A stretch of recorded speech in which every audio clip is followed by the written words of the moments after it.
हे what's up guys, welcome back once again. दोस्तों, बारिश में नहाना तो आप सभी को पसंद होगा, मगर क्या आप किसी ऐसी बारिश में भीगना चाहेंगे जिसमें पानी की जगह एसिड गिरता हो, जिस बारिश का पानी इतना जहरीला और एसिडिक हो कि वो आपकी स्किन, बॉडी के साथ साथ आपके ऑर्गन को भी जला दे।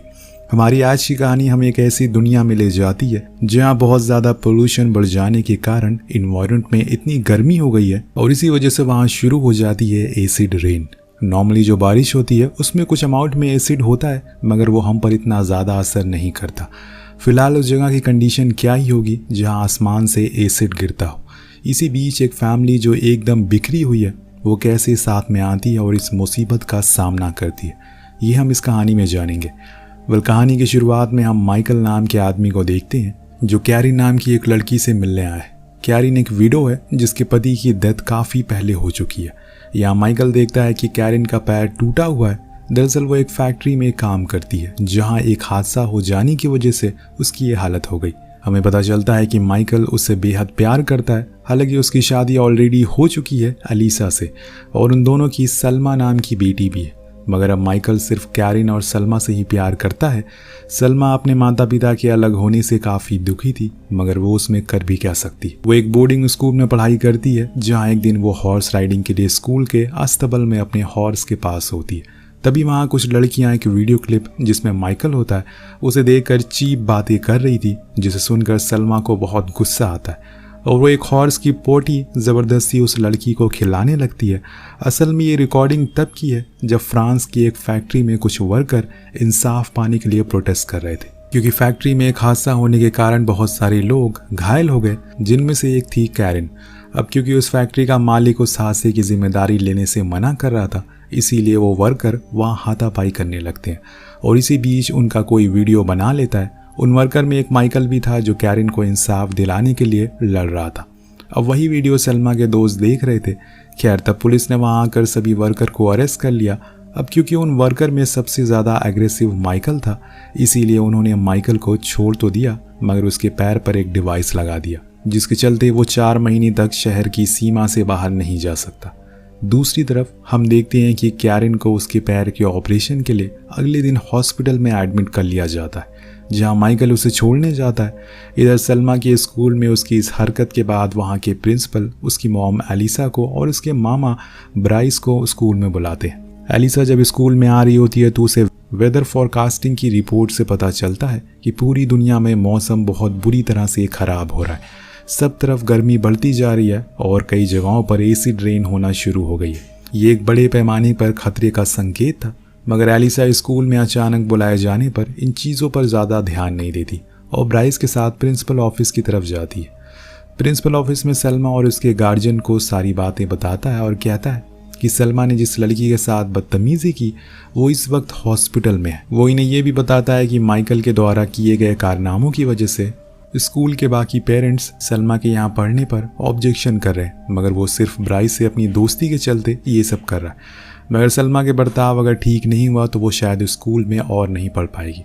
दरअसल सलमा अपने डैड से बहुत प्यार करती है, मगर एलिसा से चलती बहस की वजह से माइकल को घर आना पसंद नहीं था।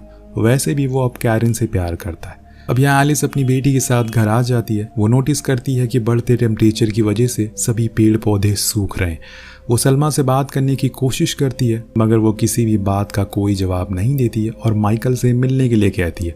अब रात होने पर माइकल सलमा से मिलने आता है, जहां वो और सलमा आपस में बातें करते हैं और एक दूसरे के साथ अच्छा समय बिताते हैं। कुछ देर बाद सलमा माइकल को बेल्जियम ना जाने के लिए कहती है।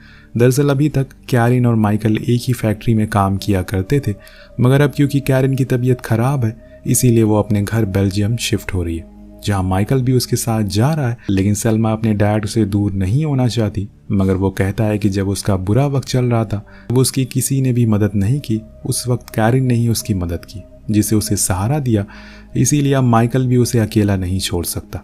ये बोलकर वो वहाँ से चला जाता है और सलमा टेलीविज़न देखने लगती है, जहाँ एक न्यूज़ चैनल पर ग्लोबल वार्मिंग के कारण दुनिया की बुरी हालत को दिखाया जा रहा था। लाखों लोग अपने घरों से बेघर हो गए, करीब 20 मिलियन लोग इसका शिकार हुए और आने वाले समय में ये संख्या 100 मिलियन पार करने वाली है।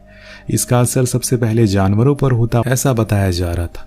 तभी माइकल टेलीविजन बंद कर देता क्योंकि ये सब बातें उसे बिल्कुल बकवास लगती है। उसका कहना था कि ये सब वो बस डराने के लिए कह रहे हैं। अब अगले दिन माइकल अपने काम पर निकल जाता है और एलिसा भी सलमा को वापस उसके स्कूल ड्रॉप कर देती है, जिसके बाद वो अपने घर में अकेली हो जाती है। लेकिन रात में अचानक बारिश होने लगती है जिससे खिड़की के पानी अंदर आने लगता है। ये देखकर एलिसा तुरंत खिड़की बंद कर देती है और अंदर आए हुए पानी के ऊपर टॉवल डाल देती है। कुछ देर बाद उसे सलमा की याद आने लगती है, जिस वजह से वो एक वॉइस मैसेज भेजती है और रिस्पॉन्स ना आने पर सो जाती है। यहाँ एलिसा नोटिस करती है कि वो टॉवल जो उसने पानी के ऊपर डाली थी वो धीरे धीरे जल रही होती है। मतलब ये कोई नॉर्मल पानी नहीं था। अब अगले दिन सलमा उसके स्कूल में हॉर्स राइडिंग करने जाती है, जहां उसका हॉर्स सही से चल नहीं पा रहा था। दूसरी तरफ एलिसा नोटिस करती है कि धीरे धीरे एसिड रेन का एरिया बढ़ता जा रहा है और बहुत जल्द उनके एरिया में भी एसिड रेन हो सकती है। ये सब सोचकर वो माइकल को कॉल करती है और उसे अपने साथ चलने के लिए कहती है, क्योंकि उसकी कार को किसी ने टक्कर मार दी थी। वो पहले तो मना कर देता मगर फिर अपनी बेटी की खातिर जाने को तैयार हो जाता है। एलिसा और माइकल रास्ते में बात करते हैं, जहां एलिसा शिकायत करती है कि माइकल सलमा को बिगाड़ रहा है। खैर कुछ देर बाद वो स्कूल पहुंचते हैं, जहां और भी पेरेंट्स अपने बच्चों को लेने आए थे। स्कूल से एलिसा को पता चलता है कि सलमा हॉर्स राइडिंग के लिए गई हुई है, जिसके बाद वो लोग उसे लेने के लिए जाते हैं। उधर सलमा के टीचर उसे हॉर्स से उतार देते हैं और उसे वहीं इंतज़ार करने के लिए कहते हैं। अब वो जंगल में अकेली खड़ी होती है। वहीं वो नोटिस करती है कि बहुत सारे काले बादल उस जगह की तरफ बढ़ रहे हैं और तभी दो हॉर्स उसकी दिशा की ओर भागते हुए उसे दिखाई देते हैं, जो बुरी तरह से जले हुए थे। ये सब देखकर वो अस्तबल की तरफ भागती है। वहीं रोड पर बहुत ट्रैफिक होने की वजह से माइकल और एलिसा कच्चे रास्ते पर ही गाड़ी चलाने लगते हैं, मगर कुछ देर बाद रास्ता खत्म हो जाता है, जिसके बाद माइकल पैदल ही चलना शुरू करता है और सलमा को ढूंढने के लिए निकल जाता है। इधर वो एसिड रेन शुरू हो जाती है। अब कुछ दूर चलने पर वो दोनों एक दूसरे से मिल जाते हैं और बहुत तेज बारिश होना शुरू हो जाती है। जहां जहां बारिश का पानी गिरता है उस जगह सब कुछ जल जाता है और हम ये देख पाते हैं कि ये बारिश कितनी खतरनाक है। तभी माइकल एलिसा को कॉल करता है और वहां आने के लिए कहता है। कुछ देर बाद एलिसा वहां आ जाती है और वो लोग कार में बैठकर वहां से निकल जाते हैं। बाहर निकलने पर वो देखती हैं कि सब तरफ रास्ता जाम है, एसिड रेन शुरू हो चुकी है और लोग जल रहे हैं। हर तरफ कोहराम मचा हुआ है। ये सब देखकर सलमा बहुत घबरा जाती है, क्योंकि उसने ऐसा दृश्य पहले कभी नहीं देखा था। तभी एक जला हुआ आदमी उनकी कार के अंदर आने की कोशिश करता है, जिसे माइकल धक्का देकर बाहर निकाल देता है और एलिसा को फौरन वहां से निकलने के लिए कहता है। अब एसिड रेन की वजह से फ्रंट मिरर में कुछ दिखाई नहीं दे रहा था, मगर फिर भी जैसे तैसे करके एलिसा अपनी कार को वहां से निकालने में कामयाब हो जाती। कुछ देर बाद बारिश रुक जाती है। अब वहां कुछ बचता है तो वो थी बस तबाही। हर तरफ एसिड से जलकर मरे हुए लोग पड़े थे। माइकल की गाड़ी की कंडीशन भी कुछ खास ठीक नहीं थी, इसीलिए वो लोग एक सुपरमार्केट के पार्किंग एरिया में रुकते हैं, जहां उन्हें बहुत सारे कपड़े दिखाई देते हैं, जिसकी मदद से उन्होंने अपनी कार को कवर कर लिया था। कुछ देर बाद एलिसा को ब्राइस का कॉल आता है, जो उससे उसका हाल पूछता है, जहां वो बताती है कि वो सलमा माइकल के साथ। और ये सुनकर ब्राइस बहुत नाराज होता है, मगर एलिसा उसे समझाती है कि उस वक्त वो उसी के साथ था और उनके पास इसके अलावा कोई रास्ता भी नहीं था। और इसी बीच माइकल को भी कैरन की चिंता होती है। वो उसे कॉल करने की कोशिश करता है, मगर वो उसे बात नहीं कर पाता, इसीलिए बस एक वॉइस मैसेज छोड़ देता है। जिसके बाद ये सभी लोग डिसाइड करते हैं कि इन्हें कार से उस शहर में जाना चाहिए जहाँ एसिड रेन नहीं हो रही है। इसीलिए वो कार में बैठकर नॉर्थ जाने के लिए निकल जाते हैं। कुछ दूर चलने के बाद उनकी गाड़ी भी बंद हो जाती है और पीछे का दरवाजा लॉक हो चुका था। ये देखकर सलमा बहुत डर जाती है, क्योंकि वो ही पीछे फंसी हुई थी। अब माइकल बाहर से गेट खोलने की कोशिश करता है, मगर गेट अंदर से ही खोला जा सकता है। पर हिम्मत करके सलमा गेट पर जोर जोर से लात मारती है और आखिरकार गेट खोलने में कामयाब हो जाती है। अब क्योंकि उनकी गाड़ी बंद हो चुकी थी, इसीलिए वो लोग पैदल ही ट्रैवल करना शुरू करते। कुछ देर बाद सभी बहुत थक जाते हैं और रात होने की वजह से उन्हें नींद भी नहीं आ रही थी। जिसके बाद वो लोग सामने से एक घर में जाते हैं, जहां माइकल ताला तोड़कर घर में घुसता है। अंदर किसी की बर्थडे सेलिब्रेशन की तैयारी हो रही थी, मगर बर्थडे शायद कभी मना ही नहीं गया। अब वो लोग वहां सबसे पहले पीना का पानी ढूंढते हैं, जिस पर उन्हें रेफ्रिजरेटर में थोड़ा पानी मिलता है और बाकी बियर। उन लोगों के साथ उस घर में एक छोटी कैट भी घुस जाती है, जिसके साथ सलमा खेलने लगती है। तभी माइकल टैप से आ रहे पानी को चेक करने के लिए उस बिल्ली को पीने के लिए दे देता है, मगर ये देखकर सलमा को बिल्कुल अच्छा नहीं लगता, क्योंकि वो बिल्ली की जान को खतरे में नहीं डालना चाहती। थोड़े वक्त जिसमें सभी साथ बैठे होते हैं, उसमें एलिसा सलमा को बताती है कि सुबह ब्राइस उन लोगों को लेने आ रहा है। ये सब सुनकर माइकल को गुस्सा आ जाता और वो एलिसा से लड़कर वहां से चला जाता है। शायद कुछ घाव हो जो हमें एक दूसरे को देते हैं, वो कभी हील नहीं हो सकते। खैर कुछ देर बाद वो लोग थोड़ा खाना खाकर सोने के लिए जा रहे होते हैं कि तभी माइकल नोटिस करता है कि वो बिल्ली मर चुकी है और उसने उस बिल्ली को जो प्लास्टिक का बर्तन में पानी दिया था वो भी पूरी तरह से गल चुका है। इसका मतलब है कि वो पानी एसिडिक था और अब हर जगह ये पानी फैल चुका है। अब सभी के सो जाने के बाद सलमा उठकर उस बिल्ली को ढूंढने जाती है, मगर बिल्ली को मरा हुआ देखकर उसे बहुत अफसोस होता है। वो जाकर अपनी माँ के साथ सो जाती है।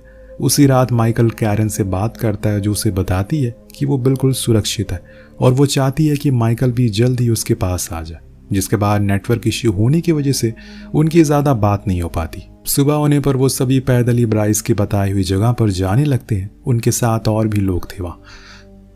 रास्ते में एक नदी पड़ती है जिसे पार करने वाला पुल बहुत कमज़ोर होने की वजह से मिलिट्री वाले कुछ लोगों को ही उस पार जाने दे रहे थे। इसी भगदड़ में एलिसा माइकल और सलमा से अलग हो जाती और अकेले ही ब्रिज के उस पार जाने लगती है, क्योंकि उस वक्त कोई और ऑप्शन नहीं था।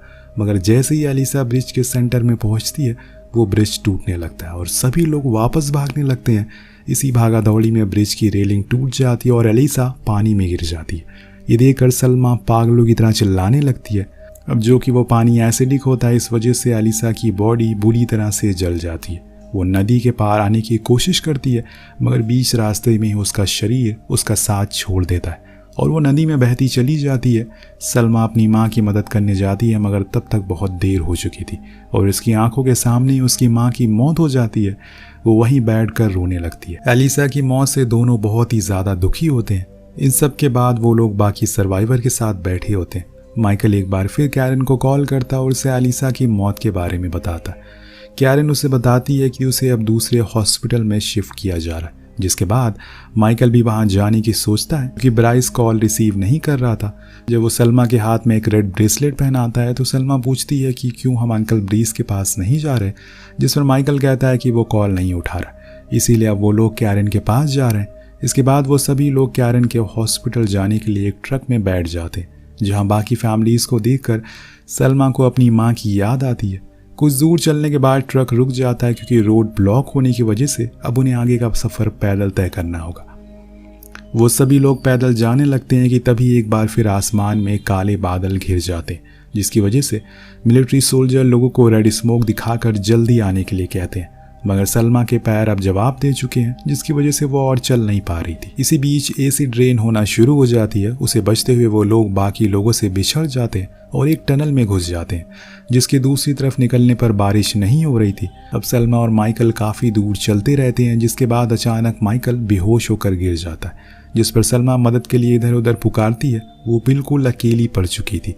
वो बहुत रोती है और सब तरफ चिल्लाती है। जब माइकल की आँख खुलती है तो वो एक घर में होता है जहाँ सलमा उसके पास ही थी। असल में ये घर डेबोरा नाम की एक लेडी का होता है जो अपने बेटे के साथ उस घर में रह रही थी। वो उन लोगों की काफ़ी मदद करती है और उन्हें बताती है कि उसके पास खाना तो नहीं है। अब माइकल उसकी कुछ सेटअप करने में मदद करता है, जिसके बाद वो काफ़ी खुश हो जाती है। असल में उसके बेटी की किडनी खराब थी, इसीलिए उसे काफ़ी मशीनरी की ज़रूरत रहती है। अब डेबोरा देखती है कि आसमान में फिर से काले बादल घिरने लगे हैं। माइकल पास के घरों में अपने और सलमा के लिए खाना ढूंढने जाता है, जिसके बाद सभी लोग डिनर करते हैं। वो दोनों रात में बेसमेंट में सो जाते हैं। वहीं डेबोरा अपने बेटे के साथ ऊपर के रूम में सो रही थी। देर रात वहाँ बहुत तेज़ एसिड रेन होती है, जिससे डेबोरा का पूरा घर लीक होने लगता है और सभी जगह से एसिड निकलने लगता है। तो आप आइडिया लगा सकते हैं कि ये एसिड सब कुछ पिघला सकती है, यहाँ तक कि घर भी। अब माइकल और सलमा डेबोरा को जगाने की कोशिश करते हैं, मगर वो उनकी आवाज़ नहीं सुन पाती कि तभी वहाँ की छत टूट के गिरने लगती है, जिसके बाद माइकल सलमा को लेकर डेबोरा की कार से उस घर से बाहर निकल जाता है। सलमा उन लोगों को वहाँ छोड़कर जाना नहीं चाहती, मगर वो भी कुछ कर नहीं पाई। वो माइकल से बहुत परेशान हो चुकी है। उसने उन सभी लोगों को खो दिया जो उसे जान से भी ज़्यादा प्यारे थे और इसी वजह से उसका रो रो कर बुरा हाल था। उस वक्त माइकल भी गलत नहीं था, क्योंकि उसे भी अपनी और सलमा की ज़िंदगी बचानी थी। अब एलिसा को तो वो पहले ही खो चुका है, इसीलिए अब वो सलमा को खोना नहीं चाहता। कुछ देर बाद सलमा माइकल से चिल्ला चिल्ला कर लड़ाई करने लगती है और पूछती है कि आखिर वो कहाँ जा रहे हैं, जिस पर माइकल गाड़ी रोककर बाहर चला जाता है और सलमा भी गाड़ी से बाहर की तरफ भागती है। तभी माइकल नोटिस करता है कि वो लोग जिस ग्राउंड पर हैं वो ग्राउंड पूरा एसिड के पानी से भरा हुआ है। वो तुरंत भागकर अपनी गाड़ी की तरफ जाता है और सलमा को देखता है, मगर वो उसमें नहीं होती। सलमा भागकर गाड़ी से तो आ गई थी, मगर वो एसिड वाले पानी की वजह से वहां पर फंस चुकी थी और आगे नहीं जा पा रही थी। पानी उसकी तरफ बढ़ता ही जा रहा था, जिसकी वजह से वो एक पुरानी मशीन पर चढ़ जाती है और अपने डैड को बुलाने लगती है। उसकी आवाज़ सुनकर माइकल गाड़ी लेकर वहां आ जाता है, मगर इसी बीच उसकी कार वहीं दलदल में फंस जाती है और बहुत ट्राई करने पर भी वो वहां से निकल नहीं पाती। अब माइकल अपनी बेटी को बचाने के लिए कार के बाहर एसिडिक पानी में उतर जाता है और सलमा के पास पहुंचकर उसे अपने कंधे पर बैठा लेता है। माइकल के पैर एसिडिक पानी की वजह से जलने लगते हैं, मगर वो फिर भी अपनी बेटी को कार तक सही सलामत पहुंचा देता है और वहीं बेहोश हो जाता है। और ये होता है एक माँ बाप का प्यार। सुबह होने पर माइकल के पैर पूरी तरह से जल चुके थे और सलमा वहीं लेटी हुई थी। अब उन लोगों को एक मेडिकल यूनिट में लाया जाता है। उस फैसिलिटी में बहुत से लोग होते हैं जिन्होंने अपनों को खोया था। वहाँ सलमा कैरिन के बारे में पता करने की कोशिश करती है, जिस पर उसे पता चलता है कि वो मर चुकी है। इसके बाद वो अपने डैड से मिलने जाती है, जिसके पैर कट चुके थे। माइकल जागते ही कैरिन के बारे में पूछता है, मगर सलमा उसे कहती है कि वो अभी तक हॉस्पिटल नहीं पहुंची, मगर वो कुछ देर बाद जाकर फिर से पता करेगी।